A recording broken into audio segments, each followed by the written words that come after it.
The Ashen Key War, Part 1. Chapter 1, The Man in the Grey Suit. Paris, France, midnight. The Seine shimmered under the moonlight, reflecting the gas lamps lining the empty boulevards. The sound of distant carriage wheels clattering on cobblestones echoed softly through the mist-laced streets. Alistair Graves stood motionless in the shadow of a grand Parisian townhouse, his keen eyes fixed on the building across the street. From the outside, it looked like an unassuming bookstore, its sign, La Voix Perdue, the lost voice, barely visible under layers of peeling paint. But Graves knew better. This was no bookstore. This was a dead-drop site, a hidden meeting point where London's most elusive criminals exchanged secrets. And tonight, someone was waiting for him inside. A soft footstep rustled behind him.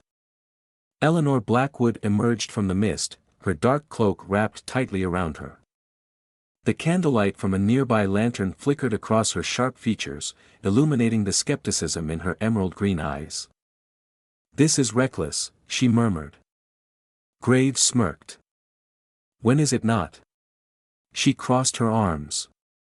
"You realize walking into an unknown meeting, alone, with no backup, is the definition of suicidal?" Graves shrugged. "Which is why you're staying out here." Eleanor narrowed her eyes. "I could shoot you." Graves chuckled. "I've always found that possibility rather thrilling."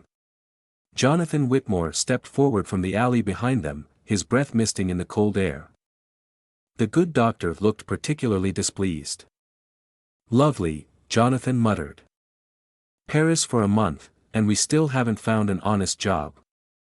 Graves tipped his hat. "You're welcome." Jonathan sighed. "So. Who are we meeting?" Graves' smirk faded slightly. "A ghost," he murmured. Eleanor frowned. "Meaning?" Graves turned his gaze back to the bookstore. "Someone who's supposed to be dead." And with that, he strode across the street and vanished into the shop.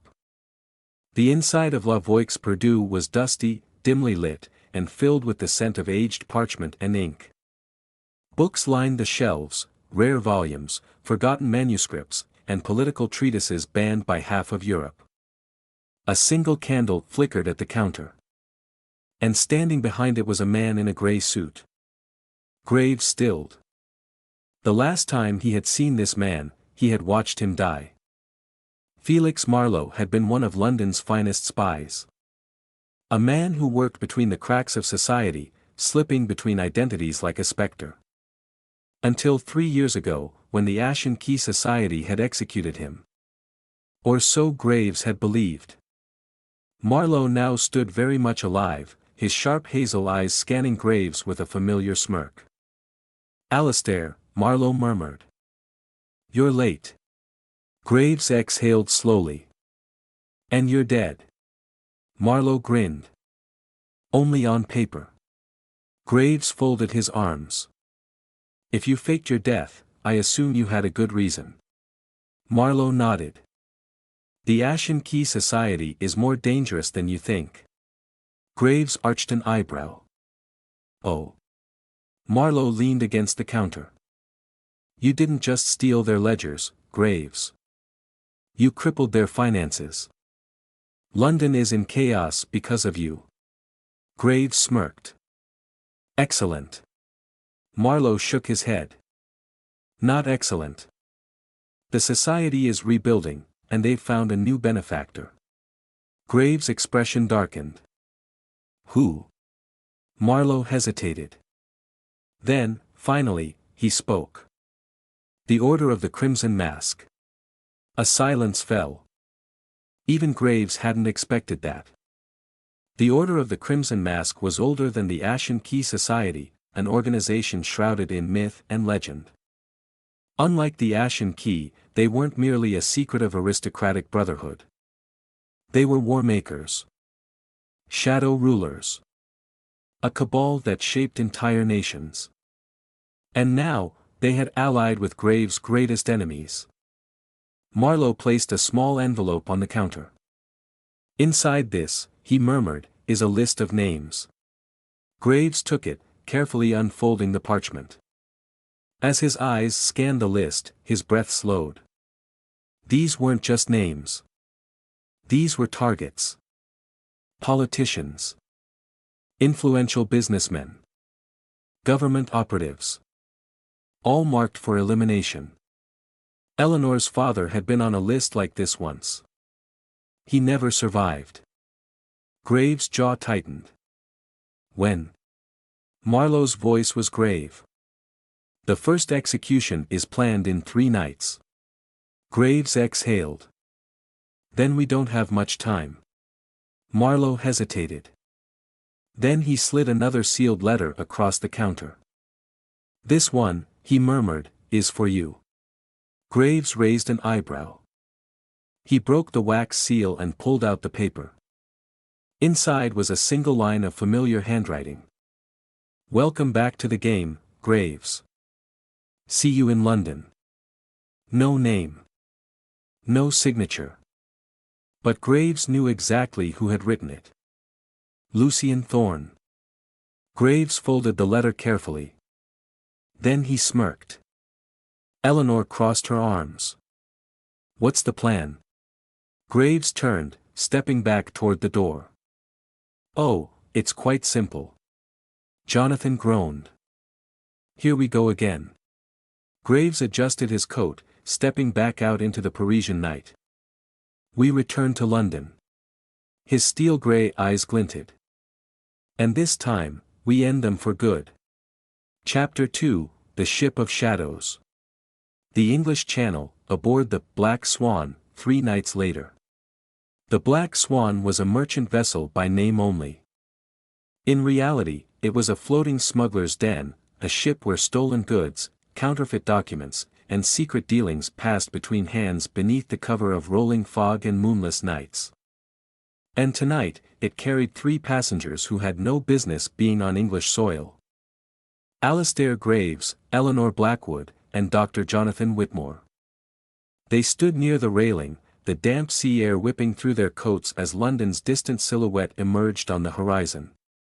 Jonathan, still recovering from his wounds, leaned against the wooden railing. I don't suppose we could arrive discreetly for once. Graves smirked. Doctor, I believe you know me well enough by now. Jonathan sighed. That was my fear. Eleanor pulled her cloak tighter, her gaze locked on the shadowed city ahead. No ships were supposed to leave France tonight, she murmured. Which means if we're out here, so are they. Graves' smirk faded slightly. She was right. The Order of the Crimson Mask and the Ashen Key Society weren't fools. They had to know he was returning to London. And if they knew, they'd be waiting. Jonathan muttered, lovely. So we're likely already being hunted. Graves adjusted his gloves. Naturally. Then, a sound. Distant. But unmistakable. A single, piercing gunshot. Eleanor spun toward the stern. What was that? Graves' eyes hardened. Company. Then, chaos erupted. The first shadowed figure leaped onto the deck, silent as death. The second was faster, sliding a curved dagger from his belt, his eyes cold and void of emotion. Then, more.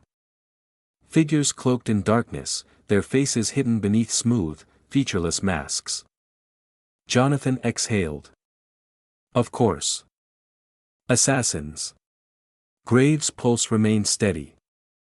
Doctor, I do hope you're feeling better. Jonathan scowled. Not remotely. Eleanor already had her dagger drawn. Graves, we need a way off this ship. Now. Graves tilted his head, calculating. Fight or escape? The attackers moved first. One lunged for Graves, dagger flashing in the moonlight. Graves sidestepped at the last second, twisting the man's wrist and driving his own blade into his chest. The assassin collapsed, blood pooling onto the deck. Another came for Eleanor, she ducked, slashing across his knee, sending him sprawling. Jonathan, weaponless, did the only thing he could think of. He grabbed a heavy crate and smashed it into the nearest attacker's skull. The assassin staggered, dazed. Jonathan exhaled. That was unpleasant. More figures appeared at the stern. Graves swore. We're outnumbered. Eleanor gritted her teeth. Then we go overboard. Jonathan paled. You mean into the freezing, unforgiving waters? Graves smirked. Doctor, would you prefer to stay here? Jonathan groaned. I hate my life. Then, they jumped. The cold hit like a vice. The dark waters of the Thames swallowed them whole, the weight of their coats dragging them downward. Graves surfaced first, gasping as he kicked toward the docks. Eleanor emerged next, teeth chattering.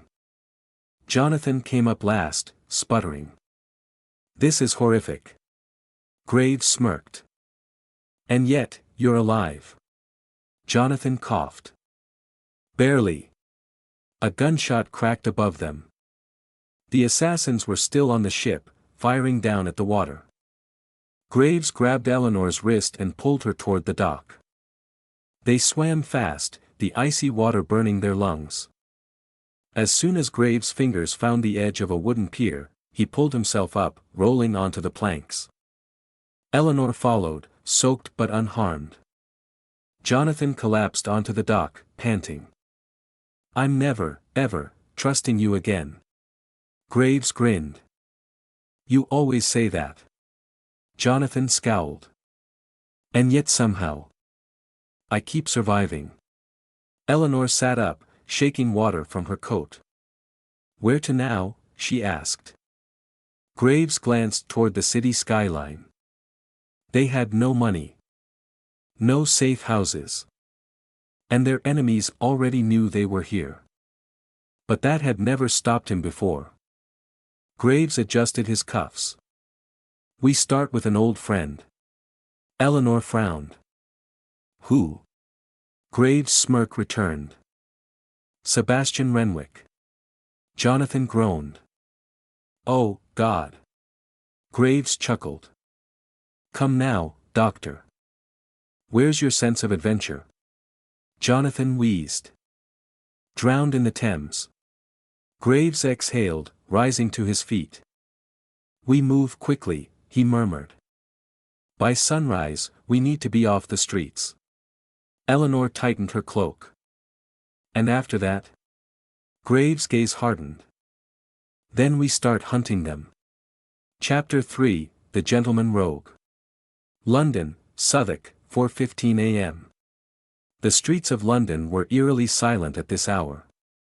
Fog rolled thick between gas lamps, curling around cobblestone alleys like a living thing. The air was damp with the scent of river water, coal smoke, and lingering midnight secrets.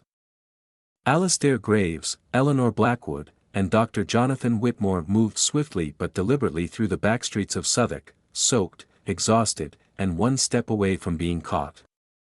Jonathan let out a ragged breath.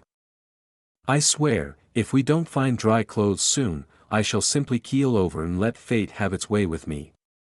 Eleanor muttered, fate is the least of our problems. Graves, walking just ahead, ignored them both. His mind was already calculating their next move. London was a battlefield. The Ashen Key Society had found new allies in the Order of the Crimson Mask, and Graves knew that meant one thing: a war was coming. And they had nowhere to hide. Except, perhaps, with an old acquaintance. Southwark, near the Thames, 4:30 a.m. The trio stopped outside a seemingly abandoned warehouse. Its wooden beams were rotted and warped, its shutters hanging loose from rusted hinges. To any common passerby, it was nothing but a forgotten ruin. But Graves knew better. He stepped forward, rapping his knuckles twice against the door. Silence. Then, a voice from the other side. Smooth. Amused. And entirely too pleased with itself. Well, well, well. If it isn't London's most persistent headache. Graves smirked. Sebastian, do open the door. A soft chuckle. You're aware that most sane men knock at a reasonable hour. Graves sighed. We're cold, we're wet, and we're being hunted. Open the door, or I'll pick the lock and let myself in. A dramatic sigh from the other side.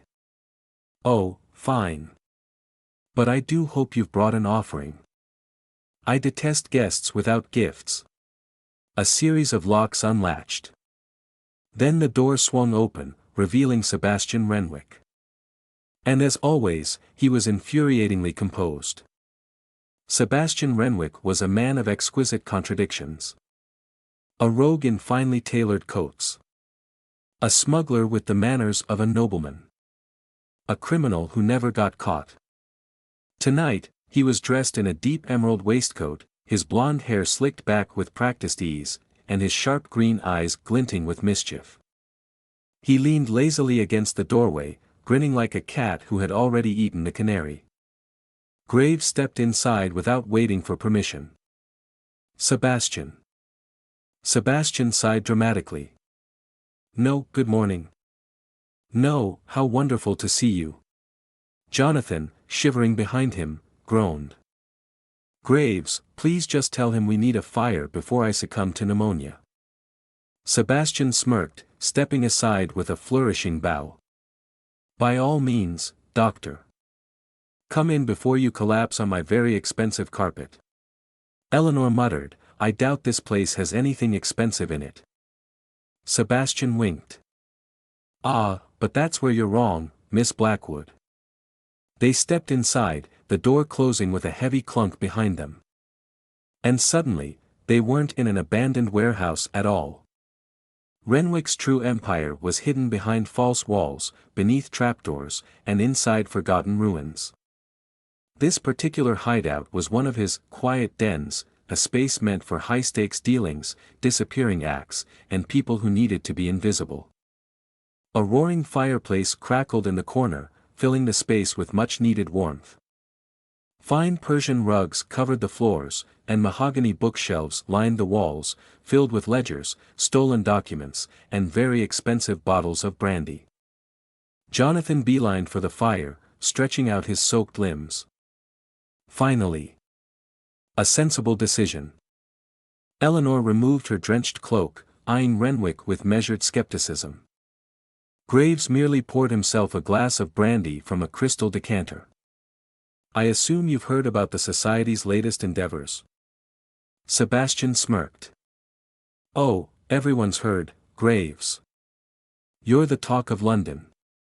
Again. He poured his own drink, raising it slightly in a mock toast. Congratulations, by the way. You've managed to make both the Ashen Key Society and the Order of the Crimson Mask very, very angry. Graves sipped his brandy. Yes, I do have a talent for that. Sebastian leaned back against his desk. So. What exactly do you need from me? Graves set his glass down. Information. Contacts. And an army. Sebastian's smirk faltered. An army? Eleanor crossed her arms. The Society isn't just rebuilding, Renwick. They're preparing for something much worse. Sebastian's usual amusement dimmed slightly. I take it this is related to Lord Ellington's assassination last night? Jonathan froze. Ellington's dead? Sebastian nodded. Shot in his study. No witnesses. The city's already whispering about who could have done it. Eleanor's expression darkened. And we both know who. Sebastian exhaled. The Order of the Crimson Mask. Graves nodded. They're accelerating their plans. That means we have less time than we thought. Sebastian considered this. Then, he smirked. Well, lucky for you, Graves. I do enjoy a good rebellion. Sebastian poured another glass of brandy, tilting his head. I assume you want names? Graves nodded. Names. Locations. Anyone who has a reason to betray the society. Sebastian grinned. Well, as it so happens, I know just the man for the job. Graves raised an eyebrow. Who? Sebastian's smirk widened. A banker. Jonathan groaned. Of course it's a banker. Sebastian chuckled. But not just any banker, dear doctor. His voice dropped to a whisper. The man who launders the society's money. Eleanor's breath hitched. Graves smirked. That'll do. Sebastian's eyes gleamed. His name is Ambrose Lyle. A pause. Then, Sebastian leaned closer, lowering his voice. And he wants out. Graves picked up his glass again. Eleanor pulled on her dry coat. Jonathan rubbed his temples. Tell me we're not breaking into another high-security building. Graves grinned. Doctor, have I ever given you false hope? Jonathan groaned. You delight in my suffering. Sebastian clapped his hands. Well, then. Looks like we're robbing a banker. Graves smirked. Not robbing. He finished his brandy. We're making a deal. Chapter 4, The Banker's Bargain. Lyle and Sons Banking House, the City of London, 9:30 a.m. The morning air was crisp and sharp, the kind that carried the hushed urgency of a city already awake and scheming. The financial heart of London pulsed with horse-drawn carriages, merchants shouting their prices, and men in finely tailored suits walking briskly toward their day's fortunes, or their inevitable ruin. Among them, Alistair Graves, Eleanor Blackwood, and Dr. Jonathan Whitmore moved with careful precision, blending into the sea of gentlemen and accountants. Their target? Ambrose Lyle, banker, money launderer, and the society's financial lifeline. And today, they were going to turn him. Lyle and Sons Banking House was an imposing neoclassical building, its massive stone columns rising like the pillars of a Roman temple. At the entrance, gold-embossed lettering gleamed in the morning sun. Lyle and Sons, wealth secured since 1792. Graves smirked. Let's see how secure that wealth really is. Eleanor adjusted her gloves. And if he refuses to talk? Jonathan sighed. Then we most likely flee for our lives. Again. Graves chuckled. An optimistic start. They stepped inside. Inside, the banking hall was a monument to excess. Towering marble columns framed the vaulted ceiling, painted with elaborate gold leaf designs. Men in dark wool coats spoke in hushed tones, exchanging ledgers and banknotes beneath the flickering glow of gas chandeliers. A group of clerks scribbled furiously at their desks, counting out sums that could fund a kingdom or a war. And at the center of it all, sitting in a polished mahogany office, was Ambrose Lyle. He was a man of precise, mechanical elegance, his waistcoat perfectly pressed, his silver pocket watch ticking without error. But his eyes, pale blue, calculating, gave away his greatest flaw. Fear. Graves saw it immediately. Lyle knew something. And he was terrified. Graves approached Lyle's desk, offering a disarming smile. Mr. Lyle, he murmured, removing his hat. Lyle's fingers tightened slightly on his ledger. Mr. Graves, he responded coolly. You shouldn't be here. Graves tilted his head. But you knew I would come. Lyle exhaled, rubbing his temple. You've made a great many enemies. Graves smirked. So have you. A silence fell. Eleanor, standing just behind Graves, studied Lyle's movements. The nervous tap of his fingers. The slight tremor in his breath. The way his gaze flickered toward the side door, his escape route. Jonathan, however, wasted no time in cutting to the heart of it. You know what's coming, don't you? He asked. Lyle's jaw clenched. Graves leaned forward, lowering his voice. The society is preparing for war. And you're trapped in the middle of it. Lyle didn't answer. Eleanor's eyes narrowed. You launder their money, she said. But now, you're looking for a way out. Lyle flinched. Graves smirked. Got you. Lyle's breath came uneven. He laced his fingers together, his perfectly maintained composure unraveling. You have no idea what they're capable of, he whispered. Graves leaned closer. Oh, but I do. Lyle exhaled sharply. They'll kill me if I talk. Graves smirked.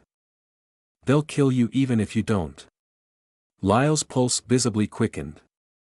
Eleanor stepped forward. Give us something. Something that will cripple them. Lyle hesitated. Then, slowly, painfully, he reached beneath his desk. And produced a single sealed envelope. Graves arched an eyebrow. What's inside? Lyle swallowed. The names of every donor, associate, and foreign investor funneling money into the society. Eleanor's breath hitched. If we leak this, Graves nodded. We ruin them. Jonathan, ever the pragmatist, whispered, and what's stopping Lyle from betraying us once we leave? Lyle exhaled. Because, he murmured, I'm leaving London tonight. Graves' eyes glinted. Smart man. Lyle pushed the envelope forward. This makes us even. Graves picked it up, slipping it into his coat. No, he murmured. This makes you a traitor. Lyle paled. But before he could respond, the banking hall doors slammed open. A wave of black-coated enforcers stormed inside. Lyle went rigid.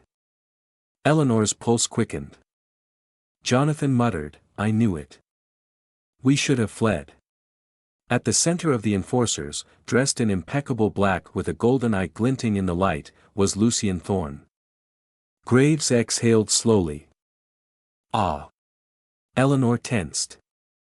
This is bad. Jonathan groaned. This is worse than bad. Thorne's smile was cold. Well, Mr. Graves, he murmured. You didn't think we'd let you walk away so easily, did you? Graves adjusted his coat. Then, he smirked. Oh, Thorne. You always underestimate me. Chapter 5, The Escape from Lyle and Sons. Lyle and Sons Banking House, the City of London, 9:45 a.m. The air in the banking hall was thick with tension. Lucien Thorne stood casually at the entrance, his golden monocle catching the morning light as he surveyed the room. Behind him, 6 black-coated enforcers spread out, cutting off any possible exits. Ambrose Lyle's face had gone pale. He looked like a man who had already signed his own death warrant. Alistair Graves did not move. Eleanor Blackwood's fingers itched toward her dagger. Jonathan Whitmore exhaled sharply, already bracing for the inevitable. Then, Thorne spoke. You truly have no sense of self-preservation, do you, Graves? Graves smirked. On the contrary. I find myself quite alive. Thorne tilted his head. And yet, you continue to make very unwise decisions. His gloved fingers drummed against the head of his cane. Stealing from the society was bold. He took a step forward. Returning to London was foolish. Another step. But thinking you could bribe Ambrose Lyle? His smirk widened. Now that was a mistake. Lyle made a strangled sound. Thorne's hand snapped out. In an instant, he slammed Lyle's face against the desk, pinning him with a single, effortless motion. The banker let out a pained gasp. Mr. Lyle, Thorne murmured. You wouldn't be thinking of betraying us, would you? Lyle trembled. Eleanor's jaw clenched. Jonathan tensed. Well, he muttered under his breath, this is going horribly fast. Graves' smirk did not fade. But his mind was already working. They were outnumbered, outgunned, and cornered. They needed a distraction. And fast. Thorne's golden gaze flickered to Graves. But I suppose you already knew this would happen, didn't you? Graves inclined his head. Of course. Thorne's smirk remained. Then I assume you also know how this ends. Graves chuckled.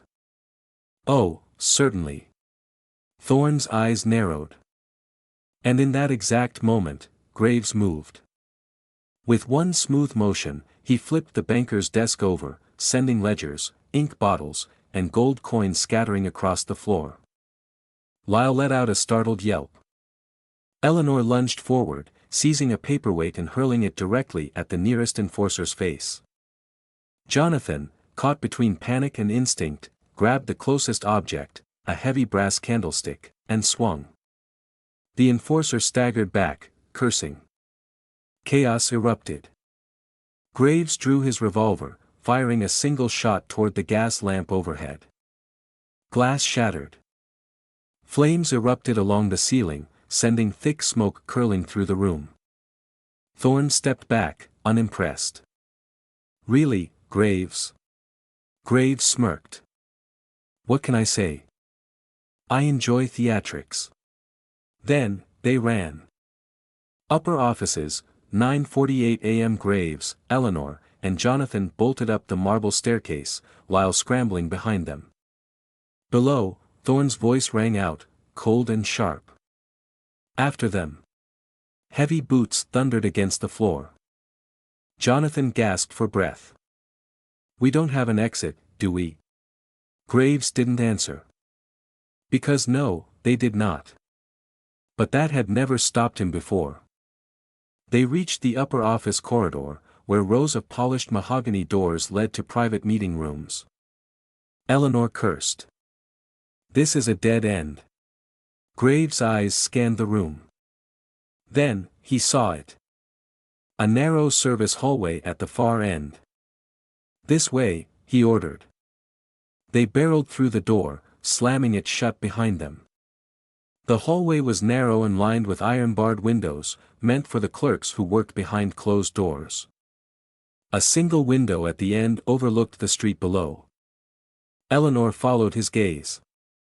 Jonathan's eyes widened. Oh, no. Graves smirked. Oh, yes. Banking house, third floor window, 9:50 a.m. Boots pounded toward them. The door behind them rattled violently. Thorne's voice was calm, unhurried. You have nowhere to run, Graves. Graves ignored him. Instead, he yanked open the window. The street below was busy with carriages. And directly beneath them, a passing fruit cart. Jonathan's face paled. Absolutely not. Graves grabbed his arm. No time for arguments, Doctor. And with that, he shoved Jonathan out the window. Jonathan's scream echoed through the morning air. Eleanor winced. That was cruel. Graves grinned. He'll survive.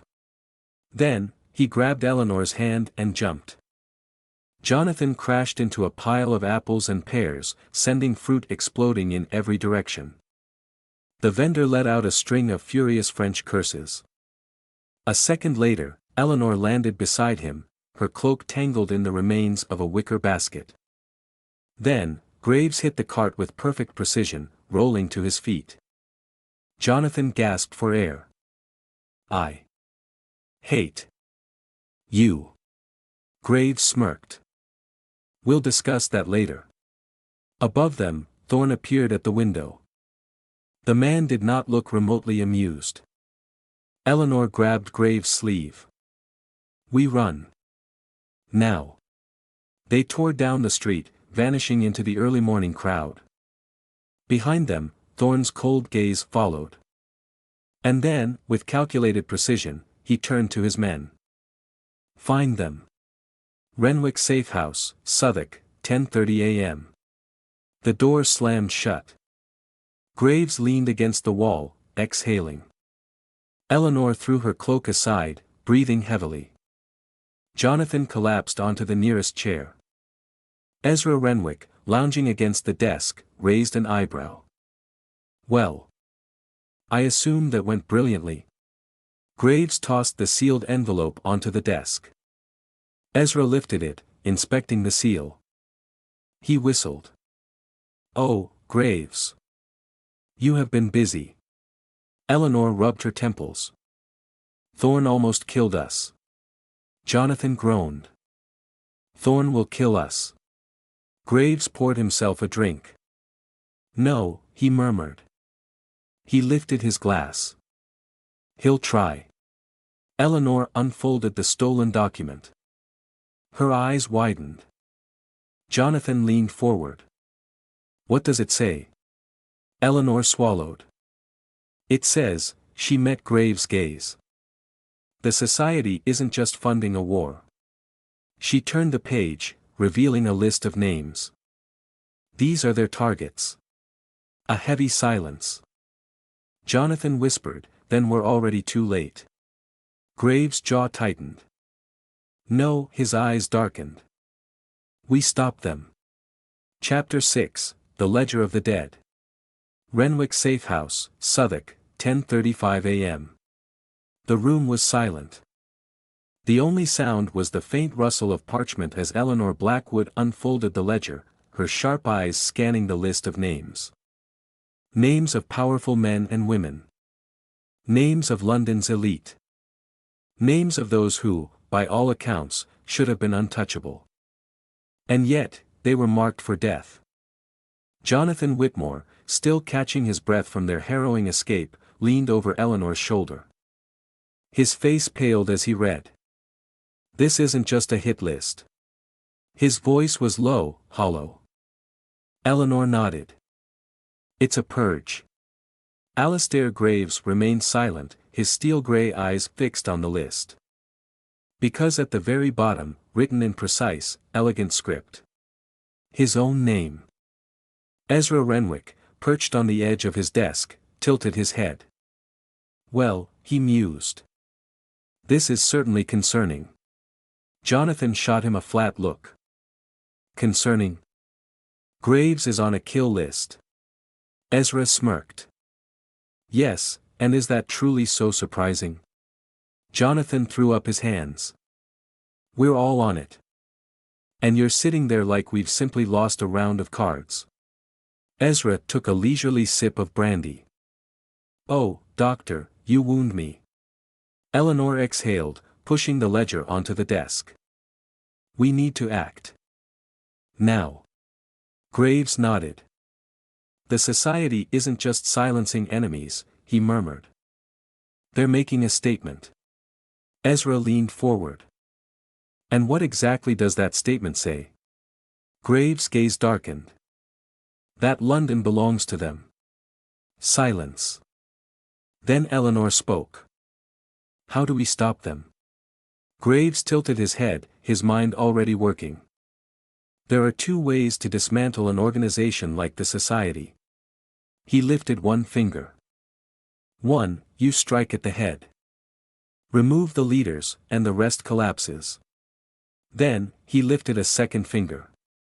2. You burn their foundations. Destroy the resources that make them powerful. Jonathan exhaled. And which method are we using? Graves smirked. Both. Every mystery leaves a mark. And the next case is already unfolding. If you enjoyed the story, subscribe, like, and share. There are more secrets waiting to be uncovered. Join us in the next chapter of A Study in Secrets.